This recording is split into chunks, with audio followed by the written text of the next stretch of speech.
Nejako vyzerá interiér, koberec z interiéru, sedadlá, ktoré som vybral. Na to použijeme paru. Je vidieť, že je strašne moc špinavé, ale nemusím opatrne, pretože sedadlo nie len, že má airbagy, ale je to aj vyhrievané sedadlo. Takže len pre také rýchle porovnanie sedadiel z jednoho auta pred a po.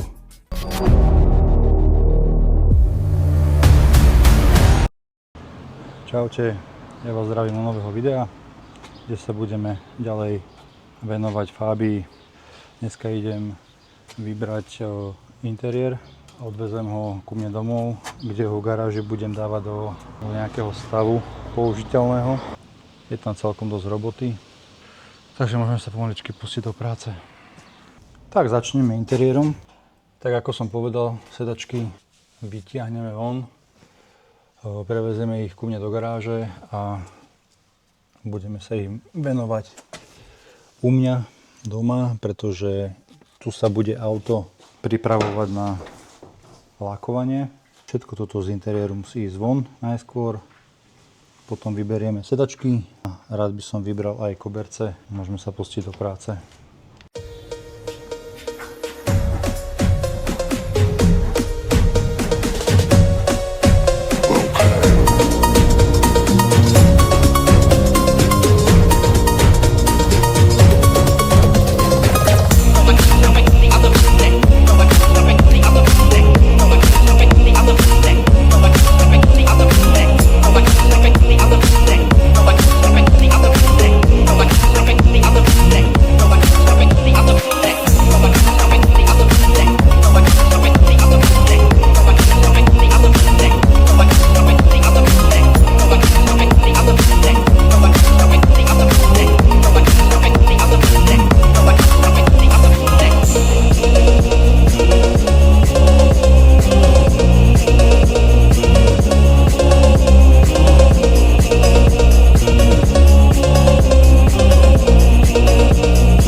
Interiér máme vybratý, aj koberec.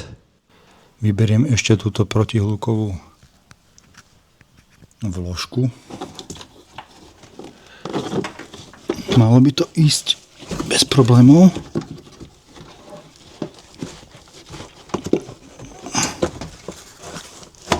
Tak.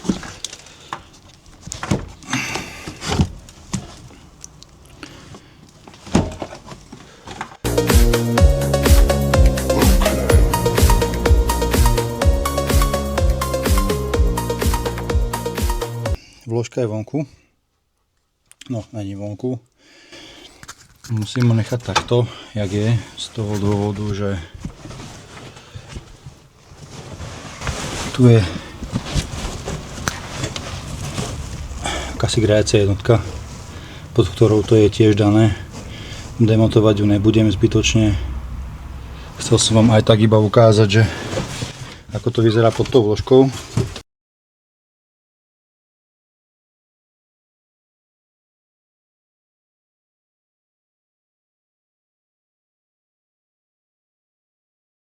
Takže takto nejako vyzerá interiér, koberec z interiéru, sedadlá, ktoré som vybral.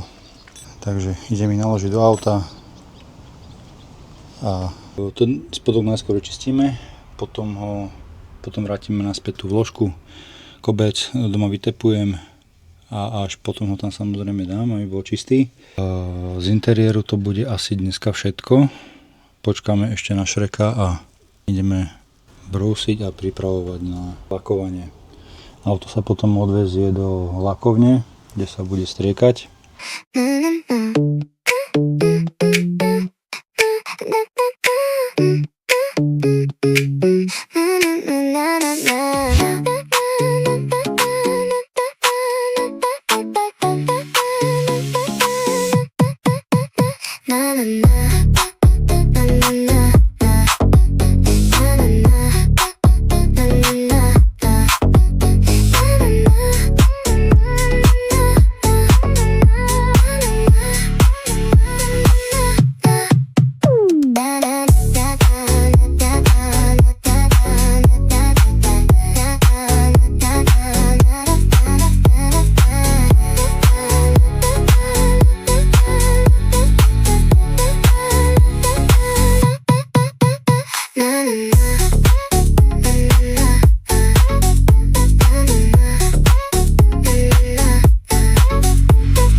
Čaute, ja vás zdravím z mojej garáže, kde dneska budeme robiť interiér z Fabie.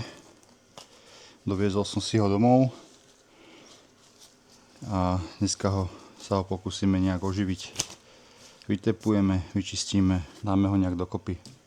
Výhodou, že sme vybrali sedačky a hlavne to, že sa vieme dostať na miesta, ktoré nie sú až také prístupné, keď je interiér v aute.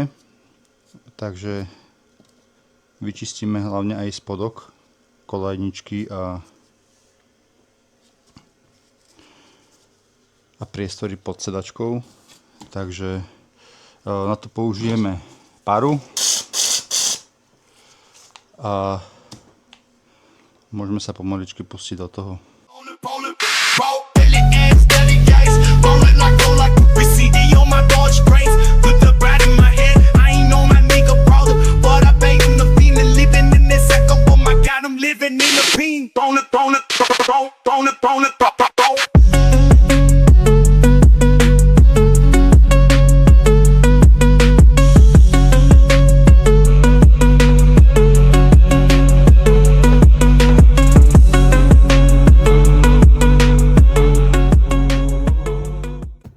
Tak, môžeme sa pustiť do sedadla.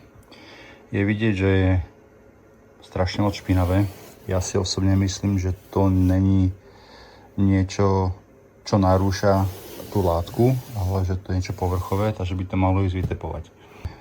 Použijem aj párny čistič, aby sa čo najviac tej špiny uvoľnilo, pretože para rozpúšťa aj masnoty, ale musím opatrne, pretože sedadlo nie len, že má airbagy, ale je to aj vyhrievané sedadlo.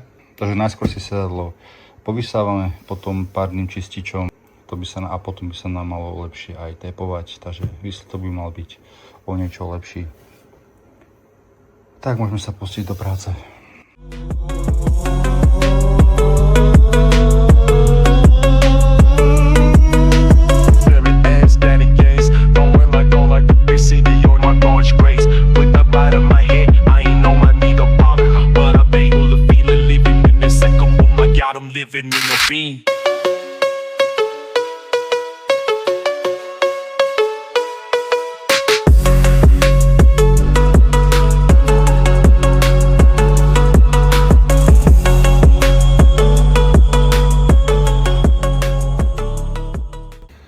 Dobre, takže takto nejak to vyzerá po tom čistení parov. Samozrejme, hej, škvrny, všetko.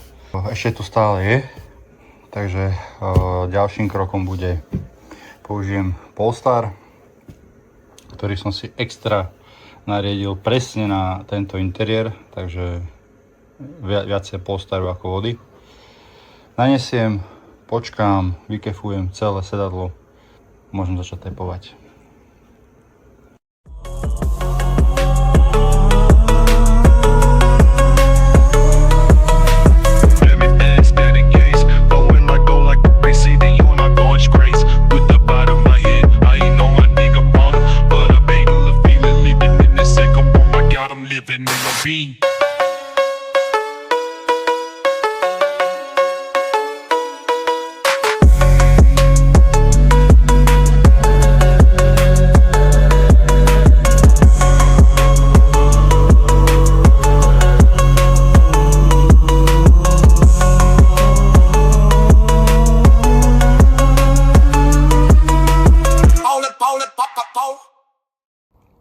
No a takto to vyzerá nejak po tepovaní. Sedlo je ešte stále mokré, takže musím počkať, kým vyschne, či náhodou nejaká škvrná nečistota alebo niečo ešte nevystúpi. Takže toto sedlo si môžeme dať na bok a môžeme pokračovať ďalšími sedadlami. Takže len pre také rýchle porovnanie sedadiel z jednoho auta pred a po. I'm living in the pink, bone.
fim.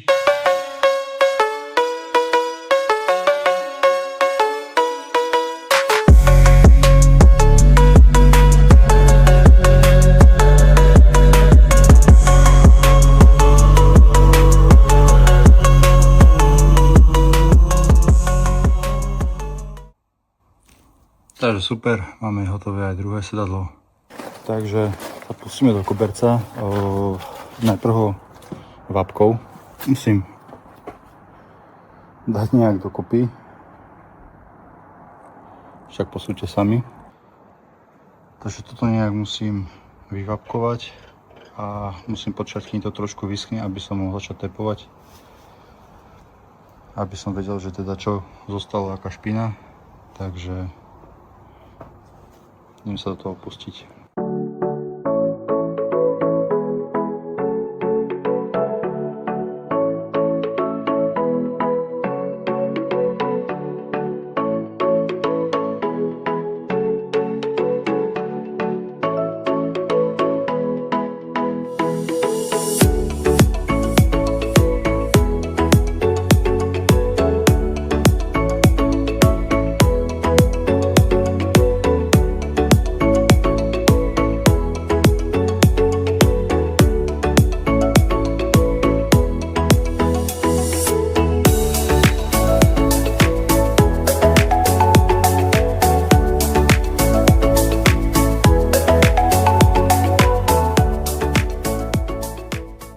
Interiér som včera dokončil, mám ho naložený, dneska budem nakladať do Fabie. Včera večer po vytepovaní všetkých sedadiel som musel tepovať ešte raz, pretože niektoré škvrny vystúpili. Ako môžete vidieť, už som celý mokrý, pretože som začal.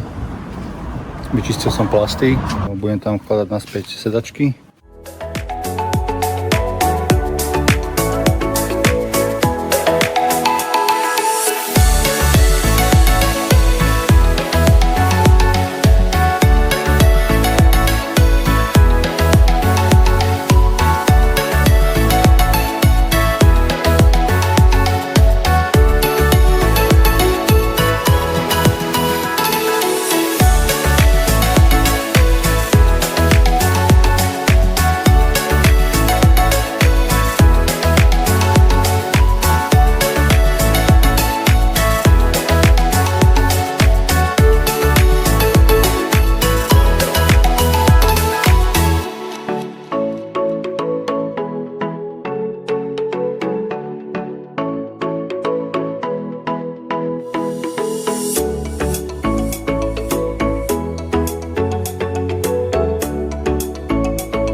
Môžeme sa zatiaľ pozrieť na Fabiu, ako pokračuje, pretože včera Shrek